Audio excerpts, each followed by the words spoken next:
Hi everyone. So in today's session, I am going to start with module 2 open channel flow hydraulics. So that is specifically uniform flow. What you are having module 2 and module 3, it consists of open channel flow hydraulics itself. So in that module 2, it's all about completely uniform flow, and module 3, it's about non-uniform flow. So when it is coming to the open channel flow hydraulics, so what we have discussed with respect to the previous session in the fluid mechanics, it is the continuation of the hydraulics.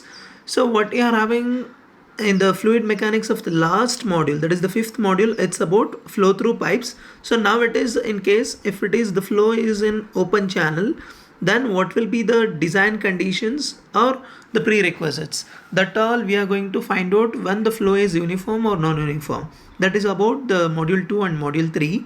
So what you are having in the open channel flow hydraulics, so while going through this video session, better you keep the notes with you, which I have forwarded the notes, theory notes, then it will be easy while watching the video session. So open channel hydraulics is nothing but when the flow is of a liquid or a fluid with a free surface, when the liquid is flowing on a free surface which is having the constant pressure such as atmospheric pressure. So the liquid flowing is under the atmospheric pressure through a passage is known as the flow in open channels. So in most of the cases, the liquid is taken as water. Hence, the flow of water through a passage under atmospheric pressure is known as open channel. The flow of water through the pipes at the atmospheric pressure is also known as open channel flow, because few of the conditions there will be of flow through pipes when it is completely closed, and if it is moving through some pressure, we'll say that will be as flow through pipes or the closed channel flow. But in this case, when it is having some open conditions but the fluid or the liquid which is flowing in the pipe, and if it is open to atmosphere and which is having the atmospheric pressure, we'll also call that will be as open channel flow. So now the classification of flow, open channel flow channels, so in that there will be of different classifications. So there will be a 4 important classification of flow. That is, the first one is steady flow and unsteady flow. Second one is uniform flow and non-uniform flow. Third one is laminar flow and turbulent flow. And the fourth one is subcritical, critical and supercritical flow.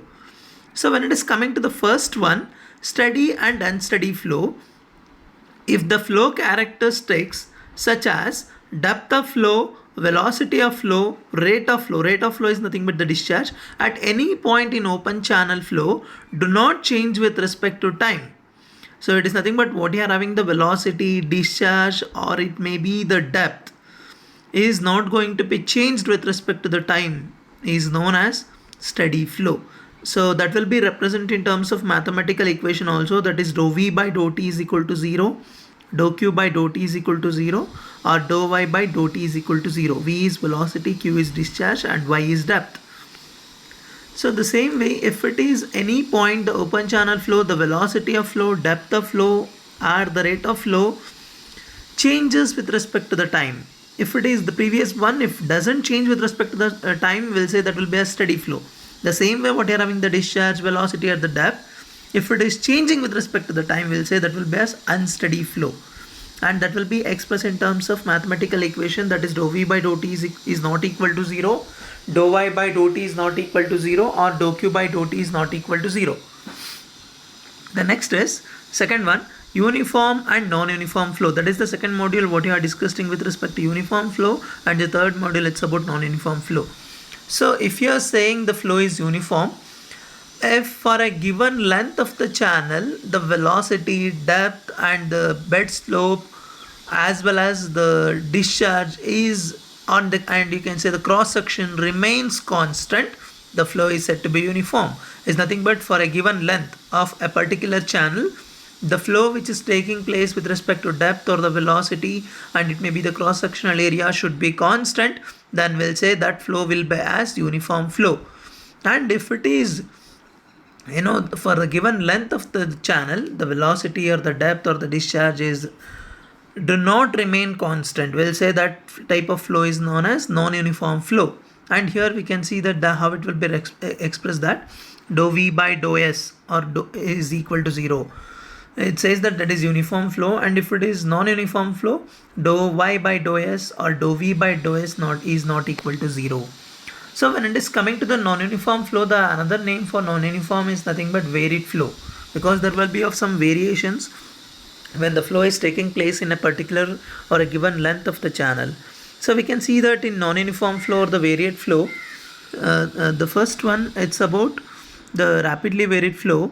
So when it is coming to the rapidly varied flow, in the name only says it's rapid is nothing but the fast. So the flow in which the depth of changes abruptly over a small length of the channel, so is known as rapidly varied flow, or you can say it is a fast changes of flow. So for a given length, there will be of abruptly, it is nothing but there will be of changing in the flow only for a smaller distance. We'll say that will be as rapidly varied flow.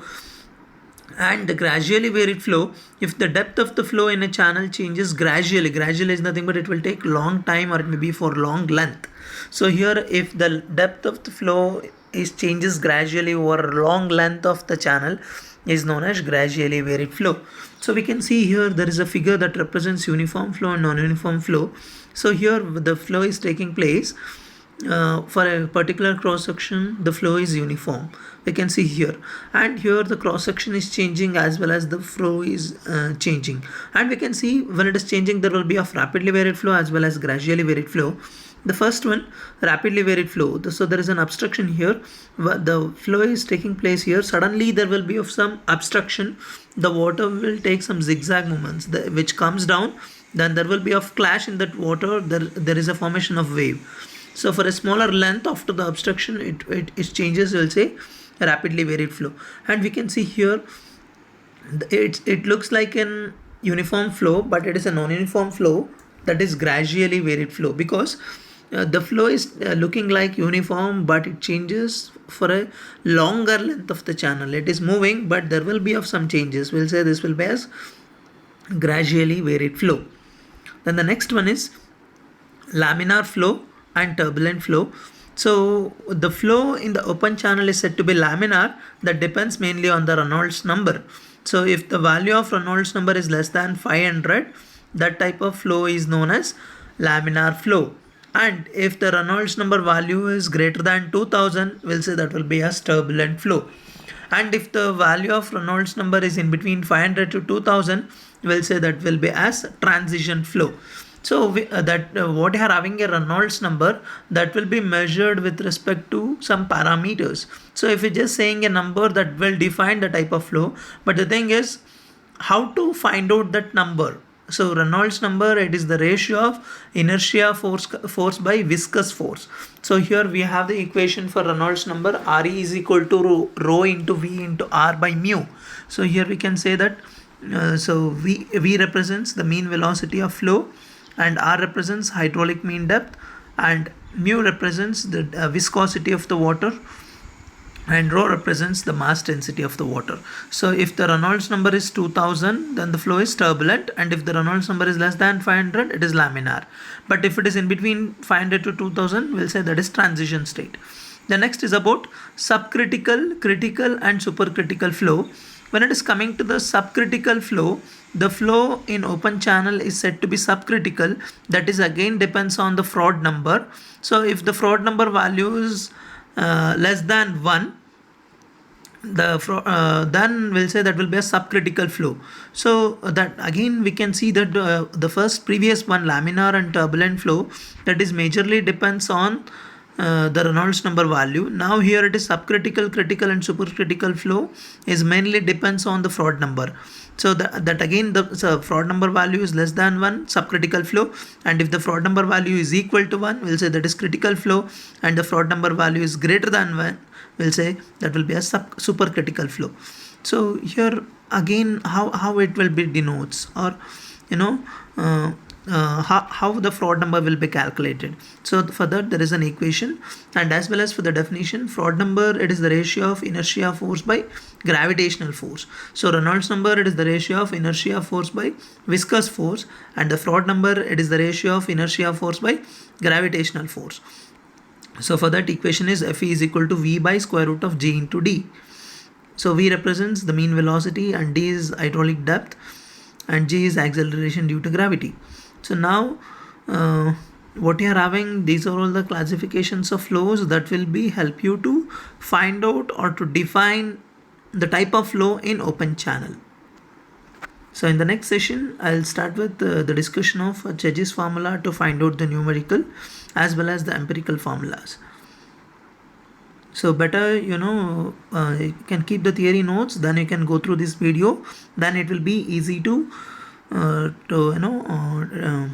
through the notes with respect to the classification of flows as well as for the introduction of uniform flow. Thank you.